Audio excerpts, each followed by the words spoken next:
All right, I have so much perspective on this. I don't want this video to be too long, and I hope it's not too rambling, but I kind of want to make it sooner rather than later. So here goes. I want to talk about Russia and Ukraine, what this means for Russia. First of all, what's happening, what this means for Russia, a little perspective on Russian propaganda, and what this might mean for warfare, because I think the world is pivoting right now a little bit, given that the Ukrainian Russian War. So what this means for Russia. So in 2014, a friend of mine, he was an editor of a online magazine. He was getting a lot of the Russian perspective and sort of appealing to me for the Ukrainian side. And he said, "Is this the end of Ukraine?"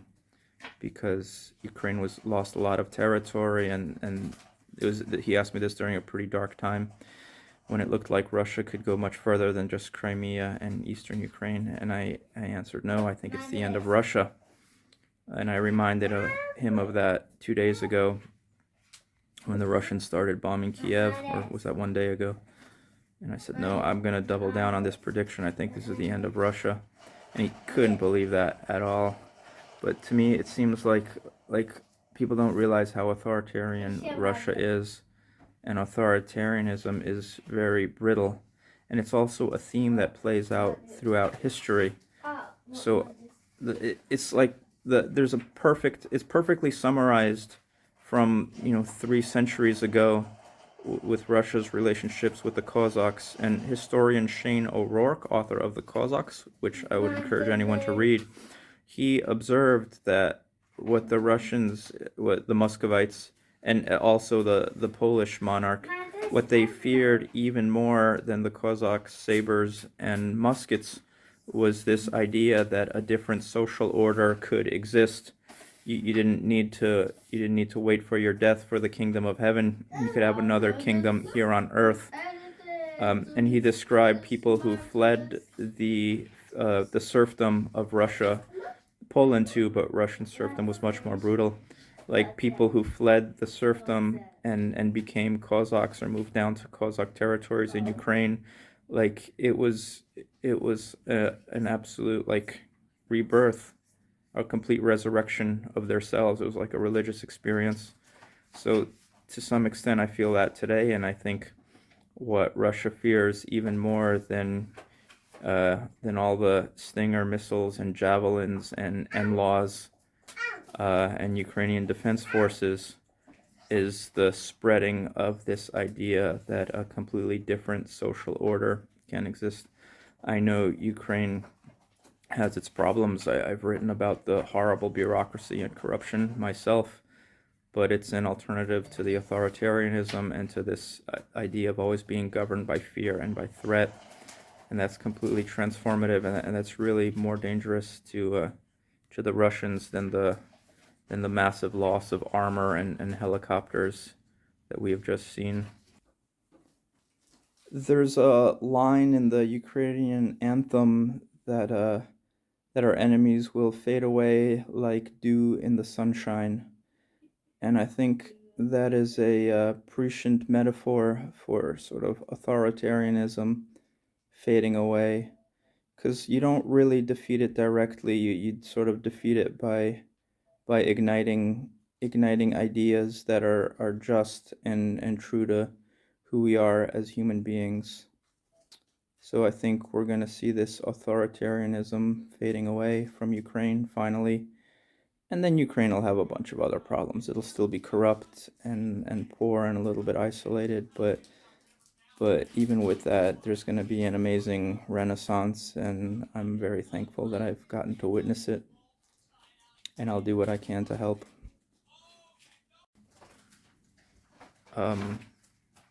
So I think, okay, so let's talk more about Russia. So as I said before, like for them, the most important thing, the thing that's at the bottom of the metaphoric stack of turtles, is the need to appear strong. I think probably that comes from their history and geography. For 300 years, they were Muscovy, which became Russia, was a vassal state of the Golden Horde. for 300 or 250 years, if I'm not mistaken, a little less than 3 centuries. But that's a long time, and the rule was absolutely brutal, and people would get slaughtered in mass for no reason at all, or they had like taxes imposed on different cities or regions that were just impossible to pay, and then when they failed, they would get slaughtered. I don't know that in too much history, but I believe that generalization is correct. So when the Mongols and their successors, the Golden Horde, when they sort of sank in influence, and one of their vassals, Muscovy, became dominant, like they just continued that old horrible tradition. And you can look to Muscovy's relationship with Novgorod. Novgorod was a really flourishing and interesting city with a early form of representative government and flourishing culture, and economy, art, everything. But they were inevitably drifting westward. So Muscovy slaughtered them, came and killed almost everyone who was not lower class, everyone but the peasants, 3 times in history, most notably under Ivan the Terrible. And that's the continuation of this tradition that was learned from the Mongolian hordes and the Golden Horde. Slaughtered among the Novgorodians was very likely the ancestors of Alexander Nevsky, who's held up as some big Russian folk hero. But I guess that didn't spare his ancestors, and I don't know it for a fact, but it's just likely because he was from there. And yeah, he was from there, and all their upper classes were slaughtered. There's a joke about like an old Russian woman. There's a joke that kind of illustrates in a very negative way. It's of course exaggerated. There are things I like about Russia and Russians, just a few, and it's hard to remember them at times like these. But this is like a very negative stereotype joke, but it illustrates the sort of mentality, at least as perceived by Ukrainians, and that there's a very old Russian woman, and she's carrying buckets of water because there's no plumbing in her house, and she's walking through mud because there's no road. And she's doing this work herself because one of her sons was killed in a war, the other son died in a famine, and her husband drank herself to death. So this woman is walking through the mud with these 2 buckets of water, and suddenly a MiG fighter jet flies low over her in training or something, and the sonic boom knocks her over, and she falls in the mud, and the water spills, so she'll have to go back and fill the buckets again. But she looks up at that plane and she thinks to herself, "Wow, I'm so big and strong." So that's the sort of mentality. Right. So that's Russia. So being strong is the most important thing, and that's like the only card they have. Russia is directly competing with China for influence in Central Asia among all the stands, Tajikistan, Kazakhstan, Turkestan. What China offers is an economy and access to an economy 10 times bigger than Russia's. What Russia has been offering until these past few days is the appearance of monumental and brutal power, just raw power, raw military power. So it's unraveling. I think Ukraine has become a graveyard for Russian tanks, north, south, and east. And it's gone. And I think a lot of Russians are staring at the void right now. And coupled with that is just this huge rallying of support for Ukraine and against Russia. I heard there was a incident in Georgia. Georgia is a country that was invaded in 2008 and lost 20% of its territory to Russia. Russia faked some separatist movements in Abkhazia and South Ossetia, much like they faked separatist movements in eastern Ukraine, and just took those territories. So some Georgian oil tanker was supposed to fill, or Russian oil tank was trying to fill up at a Georgian port. And he echoed what happened on Snake Island, where a Russian ship told the Ukrainians to surrender, and they said, they answered, and it's recorded, "Российский корабль, иди нахуй," go F yourself, basically. And this was echoed in Georgia, where some Russian ship needed to fuel, and they said, "Russian ship, iди nахуй." Uh, and yeah, so I think Russians are staring at the void, and it's so thrilling because this has been long overdue for Ukrainians. I think there were these sort of heroic victories, underdog victories many times in history, but it was just lost to history, and then it was just covered up with many layers of BS and propaganda. And if I understand correctly, one recent one is what ought to be called the Ukrainian uprising of 1930 or 1931, an uprising against communism. Um, if I understand correctly, there were like 100,000 Ukrainians were killed in the fighting, and afterwards 100,000 were deported. But they killed a lot of like little local communist leaders and NKVD agents, trying to get out of this communism that had come from the north. First, Ukrainians established their own communism, and then the Bolsheviks from the north came down and took over and lined up most of the Ukrainian communists against the wall and shot them. And then there was, gosh, I'm rambling. Anyway, there was this great Ukrainian uprising against communism, and it's gone from history, completely gone. And then 2 years later, Ukrainians got Holodomor, perhaps as a direct, the famine genocide, perhaps as a direct reaction to that attempted uprising. But it's gone from history because back then Russian propaganda aligned with sort of like international communist propaganda, and that was it's just too powerful. Newspapers like The Village Voice denied into the late 80s that Holodomor had even happened. They were respected, or I don't know about respected, but they were like official academics like Sheila Fitzpatrick writing about how Stalinism wasn't so bad, into the 2000s, everyday Stalinism. So anyway, I feel like history is correct now. It's being corrected for finally these heroic stands for self-determination are being recognized. Okay, very important. So Russia is sort of losing its core, which was just the appearance of strength. I hope that there's enough Russian culture and Russian tradition, and I think there is, that they could just take this L, take the loss, and move on. So I hope there's so many great Russian writers, including some of my favorites, Tolstoy, Alexander Solzhenitsyn. There's Russian ballet art.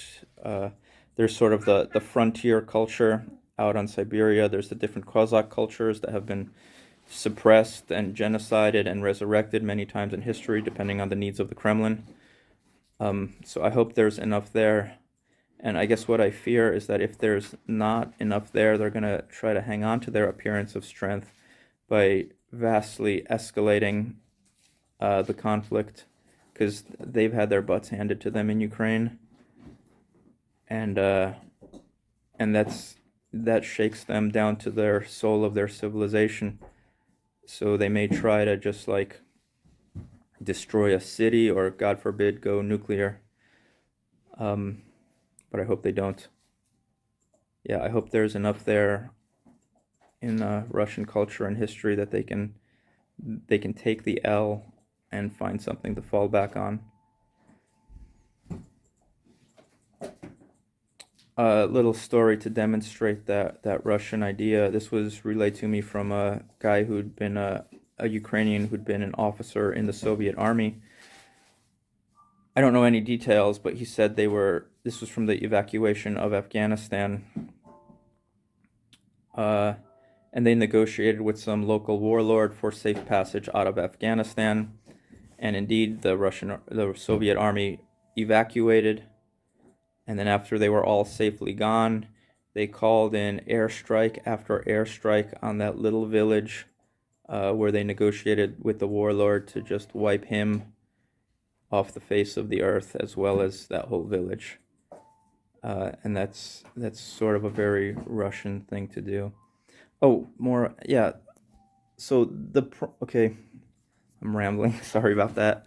There's just so many things that I'm trying to say, and I'm trying to put them out in a sensible order. Yeah, so that sort of retreat from Afghanistan, that kind of shows their mentality that like, yes, we lost, but we need to look strong, so we're going to do something really horrible just to keep people scared of us. Because that's the card they have. Like, that's the card with which they negotiate in the world, with which they make deals. And having been what looks like humiliated by Ukraine's military, which they were always claiming, always just completely ignoring. They thought they thought they were negotiating with NATO and not with Ukraine. Yeah, it's bad for them.